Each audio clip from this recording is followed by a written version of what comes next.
जय सिया राम। सुमेरी पवन सुत पावन नामो, अपने बसिकर राखे रामो। एक जिज्ञासा एक भक्त की तरफ से आई कि हनुमान जी ने प्रभु श्री राम के नाम का सुमिरन करके उनको अपने वश में कर लिया, और हम लोग हैं कि लगातार हनुमान चालीसा पढ़े जा रहे हैं, लेकिन अभी तक हनुमान जी कृपा नहीं हो रही है, या जीवन में कुछ ऐसा सकारात्मक बदलाव नहीं हो रहा है जिससे कि हम समझ सकें कि हनुमान चालीसा फलित हो रहा है। कुछ इस तरह की जिज्ञासा एक भक्त ने लिख कर के भेजी। हालांकि समय समय पे आप भी जब कमेंट्स पे नज़र डालते होंगे तो देखते होंगे कि बहुत सारे लोग ये लिखते हैं कि हम इतने महीनों से हनुमान चालीसा का पाठ कर रहे हैं, सुंदरकांड का पाठ कर रहे हैं, लेकिन ये फलीभूत नहीं हो रहा है और कुछ बदलाव महसूस नहीं हो रहा कि जीवन में कुछ बदल रहा हो, कुछ सकारात्मक बदलाव देखने को मिल रहा हो। ऐसा कुछ दृष्टिगोचर नहीं होता। आज हम इसकी बात करेंगे कि किन गलतियों की वजह से, किस चूक की वजह से इस तरह की परेशानी सामने आती है कि आपको लगता है कि हनुमान चालीसा फलित नहीं हो रहा है। जबकि गोस्वामी जी ने स्वयं कहा है कि कितना भी बड़ा बंधन हो, अगर कोई व्यक्ति 100 बार हनुमान चालीसा का पाठ कर ले तो उन बंधनों से मुक्त हो जाएगा। चाहे वो एक बार में कर ले, एक दिन में कर ले, एक आसन पे कर ले, चाहे जितने दिनों में 100 पाठ पूरा हो जाए, इसकी कोई कहीं बंदिश नहीं है, इसमें कोई नियम नहीं लगाया गया है। तो कोई व्यक्ति अगर 3 महीने से प्रतिदिन एक हनुमान चालीसा का पाठ भी करता है तो इस तरह से लगभग 90-100 पाठ तो हो ही जाते हैं। तो ऐसे में तो उसके जीवन में सकारात्मक बदलाव आना चाहिए। कुछ इस तरह की जिज्ञासाएं भी लोग समय समय पे रखते हैं। इस विषय पे हम बात करेंगे, लेकिन उसके पहले हम आपको एक सूचना दे दें कि अगले शनिवार को, ये जो आने वाला शनिवार है, इस दिन हम पानीपत शहर में होंगे। हरियाणा का बड़ा ही ऐतिहासिक शहर है पानीपत, और वहाँ हनुमान जी के कई प्रसिद्ध चमत्कारिक मंदिर हैं जिसके बारे में जानकारी मिली है। और वैसे भी वहाँ पहले से ही आप देखेंगे कि 2-4-5 घर छोड़ करके हनुमान जी की चौकी लोग घरों में लगाते हैं। हनुमान जी की पूजा पाठ बड़े भाव से की जाती है हरियाणा में भी, और उधर पानीपत सोनीपत का जो पूरा इलाका है वहाँ हमने स्वयं देखा है कि बहुत सारे घरों में हनुमान जी की चौकियाँ लगाई जाती हैं। तो हनुमान जी की विशेष कृपा लोगों पर है।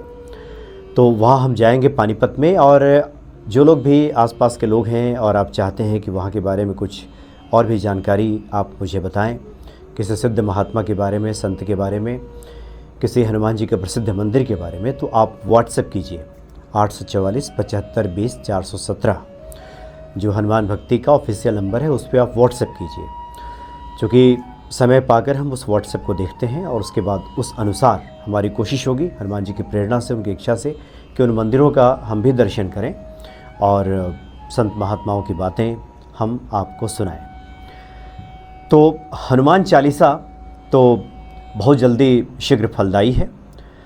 बहुत संतों का अनुभव है, आप में से बहुत सारे भक्तों का निज अनुभव है कि हनुमान चालीसा से जीवन बदलता है, बदल रहा है लोगों का लगातार। एक बार एक व्यक्ति से मुलाकात हुई, उन्होंने बताया, उन्होंने मुझसे एक जिज्ञासा रखी, जानना चाहा कि वो काफ़ी दिनों से हनुमान चालीसा का पाठ कर रहे हैं। तो हमने उनसे जिज्ञासा बस पूछा कि किस प्रकार से आप पाठ करते हैं, कि आप ये कह रहे हैं कि उसका कुछ हमें फल मिलता दिखाई नहीं दे रहा है, किस प्रकार से आप पाठ करते हैं। तो उन्होंने कहा कि गोस्वामी जी ने तो कहा है कि जो यह पढ़े हनुमान चालीसा, यानी जो भी पढ़े, जैसे भी पढ़े, किसी आसन की बात नहीं की गई है, किसी नियम की बात नहीं की गई है, चलते फिरते आप कभी भी हनुमान चालीसा का पाठ करें तो हनुमान जी की कृपा आपको प्राप्त होगी। तो इसलिए हम किसी नियमों में नहीं बंधे हैं। जब मन में आता है पढ़ लेते हैं, कभी ध्यान आया तो पढ़ लिया, नहीं ध्यान आया तो नहीं भी पढ़ा। लेकिन हाँ, ये है कि जानकारी मिली है कि जीवन में अगर परेशानी है, संकट है, तो हनुमान चालीसा के पाठ से संकट दूर हो जाता है, इसलिए वो पढ़ रहे हैं आजकल। तो हमने उनसे कहा कि इसको आप नियमों में क्यों नहीं बांधते, उसको नियम में बांधिए एक। तो उन्होंने कहा कि नहीं, इसकी क्या आवश्यकता है, वो तो चलते फिरते ईश्वर की भक्ति तो कहीं भी हो जाती है। कई बार स्वयं आपने भी कहा है कई वीडियोज़ में, बहुत सारे संत महात्मा तो कहते ही हैं कि भक्ति के लिए तो चलते फिरते उठते बैठते ही भक्ति हो जाती है, फिर नियम की क्या आवश्यकता है। तो इस तरह की जो दुविधाग्रस्त स्थिति रहती है कई बार भक्तों के सामने, ये स्वाभाविक है और बहुत बार सुनने में मिलता है। चूँकि हम जहाँ तहाँ से कई बार हम कोई कथाकार कथा कह रहा हो, कुछ भक्ति की बातें कही जा रही हो, तो हम कई बार बीच में सुन लेते हैं, उसको शुरू से नहीं सुनते। जिसका हम सांगोपांग अध्ययन नहीं करते, उसके बारे में हमारे पास एक विस्तृत जानकारी का अभाव होता है, जिसकी वजह से ये होता है कि कुछ अंश हम सुन करके अपनी धारणा हम कुछ बना लेते हैं, पुष्ट कर लेते हैं और उसी के अनुसार फिर हम आचरण करते हैं, या फिर हम कहें कि हम अपना वाला उत्तर ढूंढ लेते हैं। यानी जो उत्तर हमारे मुफीद बैठता है, हमें लगता है कि नहीं ये मेरा वाला उत्तर है, जैसा हम चाहते हैं वैसा वाला उत्तर ढूंढ लेते हैं और उसके अनुसार फिर हम आचरण करना शुरू कर देते हैं। तो अब बात यह है कि हनुमान चालीसा नियमबद्ध तरीके से किया जाए या फिर चलते फिरते उठते बैठते। संतों ने तो यही कहा है, गोस्वामी जी ने तो यही कहा है। तो देखिए इसमें बहुत ही बारीक एक रेखा है, अंतर है। क्यों फलीभूत होता है हनुमान चालीसा कुछ लोगों का और कुछ लोगों का क्यों नहीं होता, इसी में इसका रहस्य छुपा हुआ है।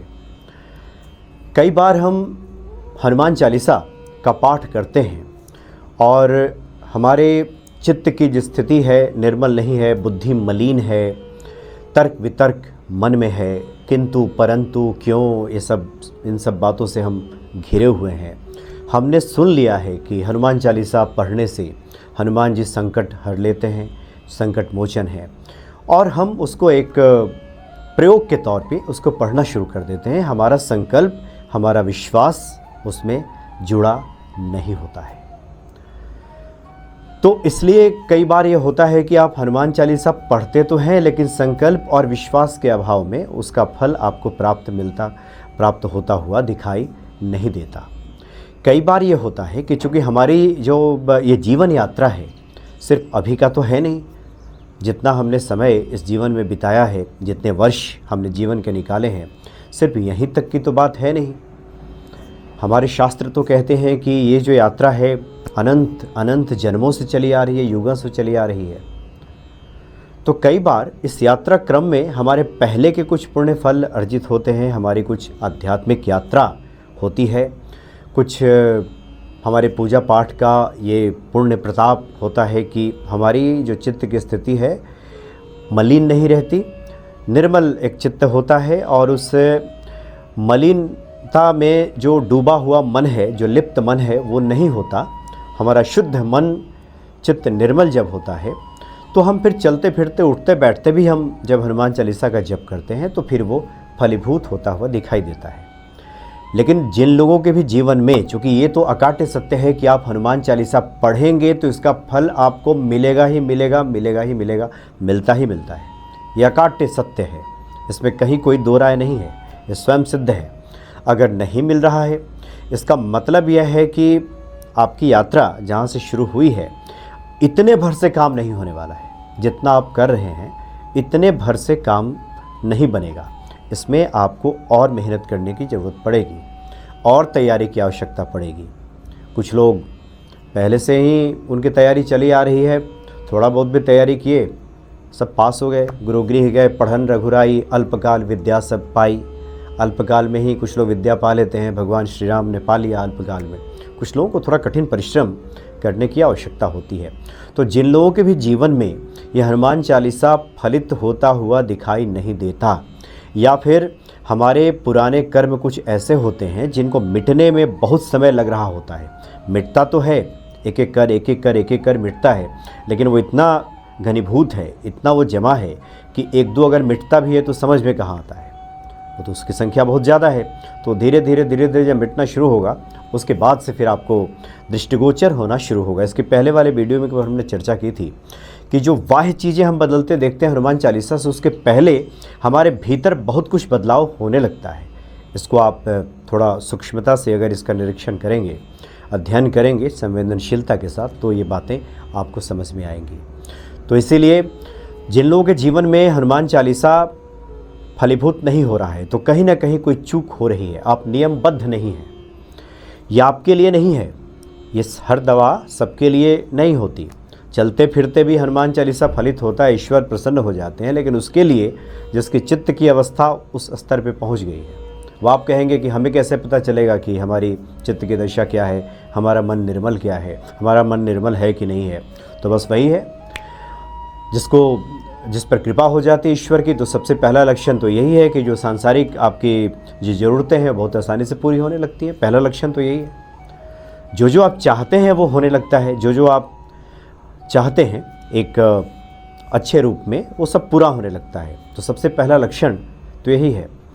तो अगर ये नहीं हो रहा है, इसका मतलब ये है कि आपको अतिरिक्त तैयारी की आवश्यकता है। तो जो लोग भी चलते फिरते उठते बैठते हनुमान चालीसा कर रहे हैं, उनका कार्य सिद्ध नहीं हो रहा है, वो नियमबद्ध हो जाएं, एक नियम में खुद को बांधें।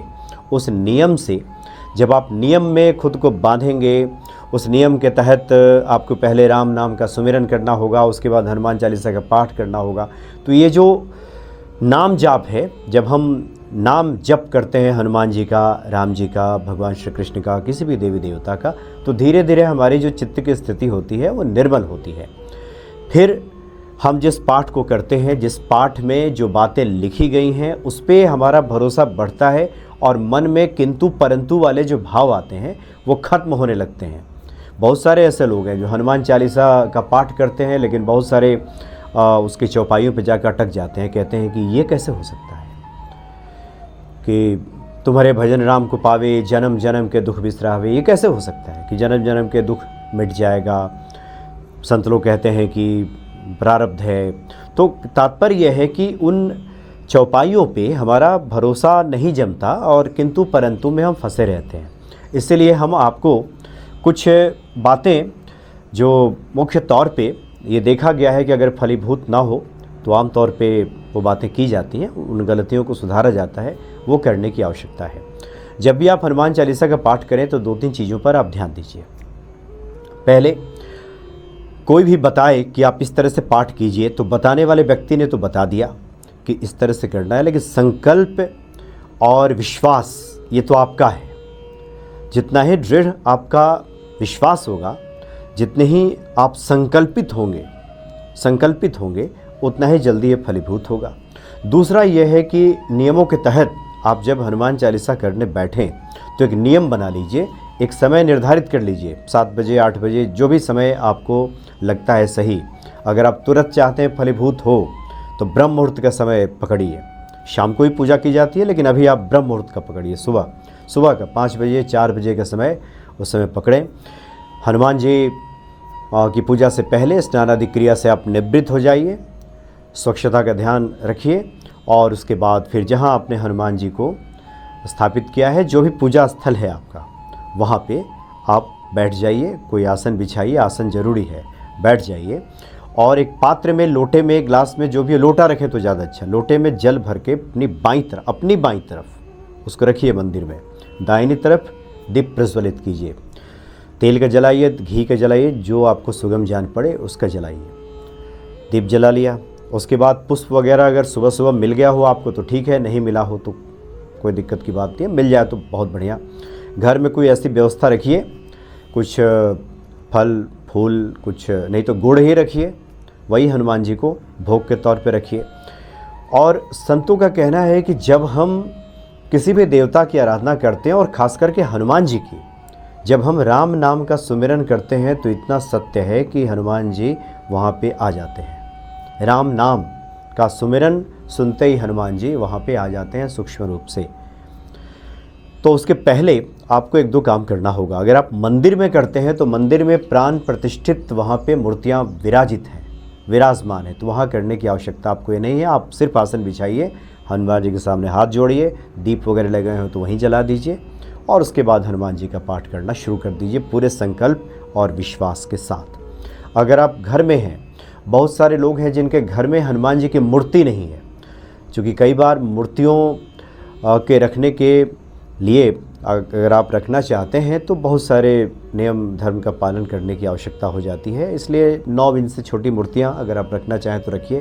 कुछ लोग घरों में रखते हैं, हमने स्वयं रखा है, और आप चोला चढ़ा सकते हैं, चोला चढ़ाएं। तो जिन घरों में मूर्तियां हैं वहाँ तो कोई दिक्कत नहीं है, आप स्वयं लाल आसन पे आपने हनुमान जी को विराजित किया ही है, उसमें कोई परेशानी नहीं है। लेकिन जिनके घर में सिर्फ चित्र है, बहुत सारे मंदिरों में सिर्फ चित्र रखा गया है घरों में, तो वहाँ पे हनुमान जी के लिए एक आपको आसन देना होगा।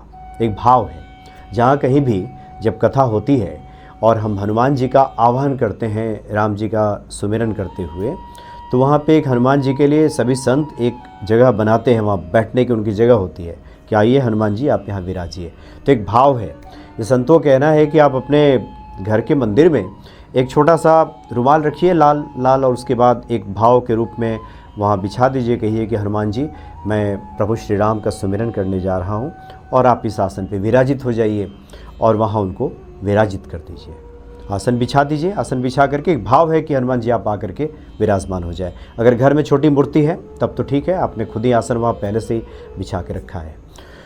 उसके बाद सबसे पहले ये आवश्यक है कि आप गुरु की वंदना करें। अब फिर इसे यहाँ जिज्ञासा आ जाती है, प्रश्न आता है कि हमारा तो कोई गुरु ही नहीं है, कोई गुरु बना ही नहीं है। हमने देखा है बहुत सारे लोग हमसे बातचीत करते हैं, गुरु बनाने की भी कोई जल्दी ना करें। ऐसा नहीं किसी को गुरु बना लिया और उसके बाद फिर कल उसको लेकर के आपके मन में शंका कुछ उत्पन्न होने लगी, उसको लेकर के किंतु परंतु के भाव उठने लगे। गुरु बनाने में जल्दबाजी ना करें। गोस्वामी जी ने स्वयं कहा है कि विरले विरले पाइए माया त्यागी संत। पहले तो गुरु वो हो जो माया त्यागी हो, क्षणे रुष्टा क्षणे तुष्टा के जिसकी भावना हो, तुरंत प्रसन्न हो जाता हो, तुरंत गुस्सा हो जाता हो। ऐसे व्यक्ति को गुरु बनाने की कोई आवश्यकता ही नहीं है। जिसने कामनाओं पे विजय ना पाई हो। कई बार तो कुछ लोग ऐसे हैं कि शिष्य बनाने की उनको हड़बड़ी है। ऐसे लोग भी गुरु के लिए बिल्कुल ठीक नहीं है। ये कामना भी ठीक नहीं है। कामना क्रोध, ये तमाम बहुत सारी ऐसी चीज़ें होती हैं। इसलिए जब तक सहज भाव नहीं आ जाता है किसी का, तब तक गुरु बनाने की जल्दी ना करें। तो गुरु की लेकिन यहाँ पे प्रार्थना करनी है। तो हमने पहले ही बताया है कि हनुमान जी स्वयं गुरु हैं। जय जय जय हनुमान गोसाई, कृपा करहु गुरुदेव की नाई। वही गुरु है। और ये यात्रा जीवन की बहुत पहले से चली आ रही है, कई जन्मों से। इसलिए घबराने की आवश्यकता नहीं है। सूक्ष्म रूप में हमारे पुराने गुरु भी आपकी मदद करते हैं, आपको प्रेरित करते हैं। आपके हृदय में बैठ करके जो प्रेरणा मिल रही है, गुरु स्वरूप में हनुमान जी भी प्रेरित करते हैं। तो हनुमान जी ही गुरु हैं। हनुमान जी से प्रार्थना कीजिए कि प्रभु मैं आपका ही पाठ करने जा रहा हूँ और गुरु स्वरूप में मुझे आशीर्वाद दीजिए कि आप मुझ पर प्रसन्न होंगे और हमारे इस मनोरथ को पूर्ण करेंगे, जो भी आपका मनोरथ है। और उसके बाद फिर गणेश जी की एक बार वंदना कर लीजिए। गणेश जी की वंदना करने के बाद प्रभु श्री राम का एक बार सुमिरन कर लीजिए 2-4 मिनट। जय सिया राम, जय हनुमान, जय सिया राम, जय हनुमान। और फिर हनुमान चालीसा का आप पाठ करना शुरू कीजिए। कुछ जिज्ञासाएं आती हैं कि कितने पाठ करने चाहिए। अब इसमें देखिए, कम से कम कुछ ना हो तो एक पाठ तो हर व्यक्ति को करना ही करना चाहिए। लेकिन तो विषम संख्या में 3, 7, 3, 5, 7, 9, 11 करें तो बहुत बढ़िया। बहुत सारे संतों के मुख से हमने सुना है कि हनुमान जी 11वें रुद्रावतार हैं, तो इसलिए 11 पाठ होना चाहिए। तो समय हो तो 11 पाठ कर लीजिए, नहीं तो एक पाठ तो कम से कम कीजिए ही कीजिए। और उसके बाद श्रद्धा भाव से आप करें। इस चूक को आप मिटाइए, नियम बनाइए, नियमबद्ध होकर के आप पूजन कीजिए। आप देखिए निश्चित तौर पे हनुमान जी कृपा करेंगे और आपके जीवन में जो चाहते हैं कि दृष्टिगोचर हो, दिखे कि हनुमान चालीसा पढ़ने का क्या लाभ हमें प्राप्त हो रहा है, यह दिखना भी शुरू हो जाएगा। क्योंकि परम दयालु है हनुमान जी, अष्ट सिद्धि नौ निधि के दाता हैं। उनके लिए कुछ भी कठिन नहीं है, कुछ भी दुष्कर नहीं है। बस एक बार बस उनकी कृपा हो जाए। कृपा होते ही सब अनुकूल हो जाएगा। तो इस तरह की जो गलतियां अगर हो रही हैं तो आप नियमबद्ध हो जाइए। ये जो चलते फिरते की बात की जाती है, ये उच्च कोटि की साधना है। जो लोग इस अवस्था से ऊपर उठ गए हैं, जिनका चित्त निर्मल हो गया है, जो सिए राम में सब जग जानी जिनकी स्थिति है, जो इस सृष्टि के कण कण में जो हनुमान जी का दर्शन कर रहे हैं, वो तो चलते फिरते कुछ भी करेंगे तो फिर हनुमान जी की प्रसन्नता मिलेगी। लेकिन जिन लोगों की बुद्धि मलिन है, सांसारिकता का रंग चढ़ा हुआ है, वो ये तर्क देंगे तो ये तर्क काम नहीं करेगा कि हम चलते फिरते कर रहे हैं, चलते फिरते ही करेंगे तो क्यों नहीं होगा। एक नियम में आना होगा, नियमबद्ध हो करके आपको पूजा हनुमान जी की करनी ही होगी। ये बहुत आवश्यक है। तो पानीपत हम निकलेंगे और हनुमान जी से प्रार्थना है कि वहाँ पे अच्छे संतों से, सिद्ध संतों से वो मुलाकात कराएं, क्योंकि बगैर हनुमान जी की कृपा की इच्छा के किसी अच्छे संत से दर्शन भी नहीं होता। तो स्वयं ये आग्रह होता है कि हनुमान जी आप अपनी ही महिमा सुनाने के लिए किसी संत को भेज दीजिए कि हम आपकी महिमा का श्रवण कर सकें और सभी भक्तों के साथ हम उसको साझा कर सकें और हनुमान जी सब पे कृपा करें। जय सिया राम।